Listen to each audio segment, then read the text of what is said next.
అదిరన్ సంచ మహేశ్వరంకి అతి సమీపంలో HMDA approved villa ప్లాట్లు ఈఎంఐ మరియు బ్యాంక్ లోన్ సౌకర్యం అందుబాటులో. డాలర్ రేటు రోజు రోజుకి పెరుగుతూ ఉంటే రూపాయి రేటు మాత్రం రోజు రోజుకి తగ్గిపోతూ ఉంది. ప్రస్తుతం ₹89.87 అంటే సుమారుగా ₹90 వరకు డాలర్ ఉంది. త్వరలోనే ₹100కి చేరుకుంటుంది అంటున్నారు. ఒకప్పుడు అసలు ₹4 ఉండేదంట డాలర్ మన రూపీస్లో. ఎందుకు ఇలా పెరుగుతూ పోతే రూపాయి వాల్యూ ఇలా తగ్గిపోతూ వస్తూ ఉంటే ప్రపంచవ్యాప్తంగా ఎలాంటి పరిస్థితులు నెలకొంటాయి? ఇండియా పరిస్థితి ఏంటి? దీని మీద ప్రముఖ మార్కెట్ అనలిస్ట్ ప్రశాంత్ గారు ఉన్నారు లైవ్ కాల్ అందుబాటులో. ఆయనతో మాట్లాడదాం ఒకసారి. నమస్తే అండి ప్రశాంత్ గారు. నిరుపమ గారు. ఏంటండి డాలర్ రేటు ఈ రకంగా పెరుగుతూ పోతుంటే మనమేమో డౌన్ అవుతూ వస్తున్నాము. అసలు డాలర్ ఒకప్పుడైతే ₹4కే డాలర్ ఉండేది అని అంటున్నారు. నిజమేనా ఇదంతా? కొద్ది రోజుల్లోనే ₹100కి రీచ్ అయిపోతుందని అంటున్నారు. ఇట్లయితే ఎట్లా మరి? మన వాల్యూ తగ్గిపోతూ ఉంటుంది కదా. ఇండియన్ రూపీ వాల్యూ తగ్గిపోయిందంటే ఆటోమేటిక్గా ప్రపంచ దేశాల్లో ఇండియా వాల్యూ కూడా తగ్గిపోతున్నట్టే కదా. ఇది కొంచెం కాంప్లెక్స్ క్వశ్చన్ అండి. దీన్ని 2 రకాలుగా అనలైసిస్ చేద్దాము. ఎందుకంటే ఒకవైపు ఇండియా అభివృద్ధి చెందుతుందా లేదా అని చూసేకి ఇన్ జనరల్ గా జీడిపి అంటాం మనము. జీడిపి వృద్ధి రేటు చూస్తే దాదాపుగా 6.4%. లాస్ట్ ఇయర్ 5% ఉండే జీడిపి గ్రోత్ రేట్ ఇయర్ 6.5. అంటే ఒక ఇండియా అనేది ప్రగతి పథంలో ఉంది. మన ఆర్థిక వ్యవస్థ చాలా బలంగా ఉంది.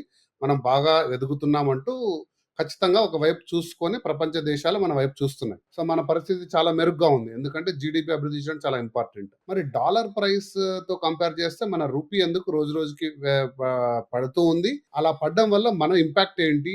మీరు అంటున్నట్టు ప్రపంచ పటంలో మన కరెన్సీ అనేది వీక్ అవడం వల్ల మనం అండర్ వాల్యూ కామా, దీనివల్ల పరిస్థితులు ఏంటి అనేది 2 రకాలుగా కూడా చూద్దాం. బట్ ఫస్ట్ పాయింట్ నేను మీకు చెప్పేది ఏంటంటే, మీరు ₹4 అన్నారు, బట్ 1991 తీసుకుందాం. ఎందుకంటే భారతదేశ ఆర్థిక ప్రగతి లేదా ఆర్థిక విధానం అనేది బిఫోర్ 91, ఆఫ్టర్ 91. అప్పుడే మనకు ఫారిన్ డైరెక్ట్ ఇన్వెస్ట్మెంట్స్, ఆర్థిక విధానాలన్నీ కూడా సరళీకృతం జరిగింది.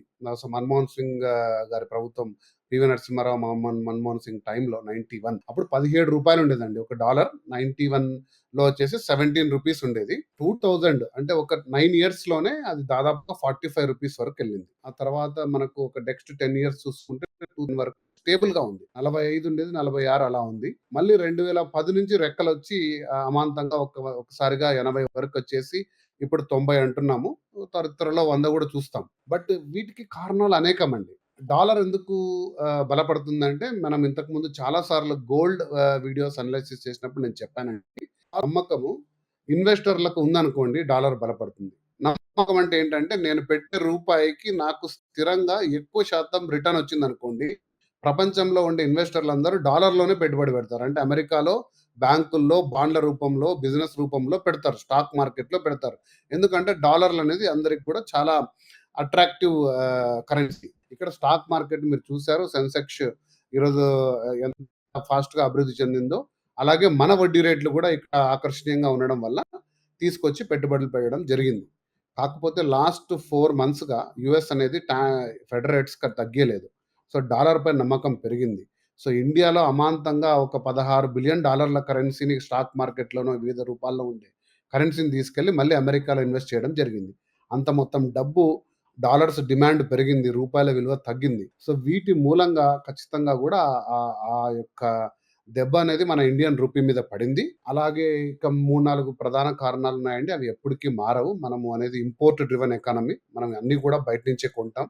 ముఖ్యంగా మనకు కావాల్సిన ఆయిల్ ఏదైతే ఉందో, పెట్రోల్, డీజిల్, ఇవన్నీ కూడా మనం ప్రపంచ దేశాల నుంచి పర్చేజ్ చేస్తాం. 90% మన ఆయిల్ ఇంపోర్ట్స్ అన్ని కూడా బయట నుంచే వస్తాయి. వాటికి డాలర్లో పే చేయాలి. గోల్డ్ మొత్తం కూడా బయట నుంచే కొంటాం డాలర్లు పెట్టి. మన మిలిటరీ ఎక్విప్మెంట్ అన్ని, ఫ్లైట్లు, ఫైటర్ జెట్లు, మోస్ట్ ఆఫ్ దెమ్ ఇంపోర్ట్ చేసుకుంటాం. ఎలక్ట్రానిక్స్, ఆటోమొబైల్స్, వీటన్నిటికీ మనం డాలర్ ఖర్చు పెట్టాల్సిందే. మనం ఎక్స్పోర్ట్ చేసేటివి సాఫ్ట్వేర్ అయితేనేమి, ఫార్మసీ అయితేనేమి, ఇవి ఒక రేటు ఉంటాయి. సో వీటికి మధ్య వ్యత్యాసం పెరిగినప్పుడు, మన మీద డాలర్ల భారం పెరిగినప్పుడు ఖచ్చితంగా డాలర్కి రూపాయలు ఎక్కువగా ఇవ్వాల్సిన అవసరం మనకు ఉంటుందండి. ఇది సంవత్సరం జరిగేదే, కొత్తగా ఏమి లేదు. కాకపోతే ఒక అంశం అందరికి కూడా అర్థమయ్యే ఒక చిన్న అంశం ఏంటంటే, ఆర్బీఐ ఏం చేసేదంటే వీటిని కట్టడి చేయడానికి చర్యలు తీసుకునేదండి. ప్రతి ఏడు కూడా, ప్రతి నెల కూడా మన దగ్గర ఉండే డాలర్స్, అంటే వాళ్ళ నిల్వలో ఉండే డాలర్స్ని మార్కెట్లోకి వదిలిపెట్టేది, అంటే సెల్ చేసేది. సో దట్ డాలర్ డిమాండ్ కొంచెం తగ్గి మన రూపాయి విలువను కట్టడి చేస్తూ వచ్చిందండి గత 10 సంవత్సరాలుగా. అందుకు ఆర్బీఐ తీసుకున్న చర్యలే ప్రధాన కారణం. కాకపోతే ఎంతకాలం ఇలా మనం చేసుకుంటూ వెళ్ళాలి, అని ఆర్బీఐ కూడా కొంచెం కూడా స్లో డౌన్ అయింది. డాలర్స్‌ని నిర్బంధంగా మార్కెట్‌లోకి వదిలేయడం స్టాప్ చేసింది. వీటన్నిటి కూడా ఇంపాక్ట్ ఏదైతే ఉందో ఫారిన్ ఇన్వెస్టర్స్ డబ్బులు తీయడము, మన ట్రేడ్ డెఫిసిట్, తర్వాత ఆర్బీఐ తీసుకున్న మెజర్‌మెంట్స్ అన్నీ కూడా ఇప్పుడు మనకు ఈ డాలర్ అనే దానికి ఇండియన్ రూపీ అనేది ఖచ్చితంగా కూడా తగ్గడం మనం చూస్తున్నాం. ఇది ప్రధాన కారణాలు. సో, వీటికి ఇంపాక్ట్ ఏందని మీరు అడిగారు. రైట్? ఇంపాక్ట్ 2 రకాలుగా చూడాలండి. ఖచ్చితంగా చాలా వస్తువులు మనం ఏదైతే ఇంపోర్ట్ చేసుకుంటామో ఆ రేట్లు పెరుగుతాయి. అంటే గోల్డ్ ప్రపంచ స్థాయిలో ఇంతకుముందు మనం చెప్పిన సిద్ధాంతం ఏందంటే డాలర్ బలంగా ఉందంటే గోల్డ్ వైపు చాలా మంది వెళ్లరు. అంటే గోల్డ్ రేట్ తగ్గాలి. అంతే కదండీ! డాలర్ బలపడుతుందన్నప్పుడు ఇన్వెస్టర్లందరూ డాలర్స్ హోల్డ్ చేసుకుంటారు. గోల్డ్ వైపు కొంచెం ఆసక్తి తగ్గుతుంది. గోల్డ్ రేట్ తగ్గాలి. కానీ మనకు అంతకంతకు గోల్డ్ రేట్ ఎందుకు పెరుగుతుందంటే డాలర్ అనే ప్రైస్ పెరుగుతున్నప్పుడు మనం ఇంపోర్ట్ చేసుకుంటాం కాబట్టి వాటి వాల్యూ అంటే గోల్డ్ రేట్ ప్రపంచ మార్కెట్‌లో పెరగలేదు. ఓన్లీ ఇండియాలో పెరుగుతుంది. ఎందుకంటే ఎక్కువ డాలర్లు ఖర్చు పెట్టాల్సొస్తుంది మనం. ఎక్కువ రూపాయలు ఖర్చు పెట్టాల్సొస్తుంది. సో, మనకు గోల్డ్ కాస్ట్ అవుతుంది. ఆటోమొబైల్స్ కాస్ట్ అయితాయి. తర్వాత ఇంపోర్ట్ చేసుకునే పెట్రోల్, ఆయిల్ అది అది మెరిగిందంటే దాని మీద వస్తువులు పెరుగుతది. ఇన్‌ఫ్లేషన్ పెరుగుతది. సో, ఇవి ఖచ్చితంగా గూడా ఇది మనకందరికి గూడా రాబో రోజుల్లో పెద్ద ఇంపాక్ట్ తీసుకునే అంశమే. బట్ ఎక్స్‌పోర్ట్ చేసే వాళ్ళందరికి గూడా ఇదొక చాలా సంతోషకరం. ఫర్ ఎగ్జాంపుల్ నేనొక సాఫ్ట్‌వేర్ ఎక్స్‌పోర్టర్ అండి. నేను సాఫ్ట్‌వేర్ తయారు జేస్తాను. నాకు ఈరోజు కరెక్ట్‌గా ఒక రూ. 100 వచ్చేది. రేపటి నుంచి నాకు రూ. 105 వస్తున్నాయి. నేను చేసే పని మారలేదు. కానీ నాకు డబ్బుల శాతం పెరిగింది. సో, ఎక్స్‌పోర్ట్ చేసే వాళ్ళందరికి గూడా లాభము. సో, ఈ రకంగా చూసుకుంటే దీన్ని 2 అంశాలుగా చూసుకుంటే మనం ఖచ్చితంగా గూడా ఇది ఇంపాక్టే. మనం ఎందుకంటే ఇంపోర్ట్ తీసుకుంటున్నాం కాబట్టి. దీనికి తగిన చర్యలు తీసుకోవాల్సిన అవసరం లేదంటారా ప్రభుత్వాలు? ముఖ్యంగా ఎస్పెషల్లీ డెఫినిట్‌గా అంటే మన అదే ప్రభుత్వం. డెఫినిట్‌గా ఇప్పుడు 2 రకాలుగా మనం చూడాలి. ఇప్పుడు చైనా ఉంది చూసారు మీరు. చైనాన్ కరెన్సీ కూడా అండర్ వాల్యూ చేసుకుంటారు ఖచ్చితంగా. మనకంటే వాళ్ళు ఉద్దేశపూర్వకంగా చేసుకుంటారు. ఎందుకంటే వాళ్ళు ఎక్స్‌పోర్ట్ డ్రివెన్ ఎకానమీ. వాళ్ళ ప్రొడక్ట్ మార్కెట్‌లోకెళ్తే మార్కెట్‌లో అమ్ముడుపోవాలంటే వాళ్ళ కరెన్సీ అండర్ వాల్యూ ఉంటే ఈజీగా అమ్ముడుపోతది.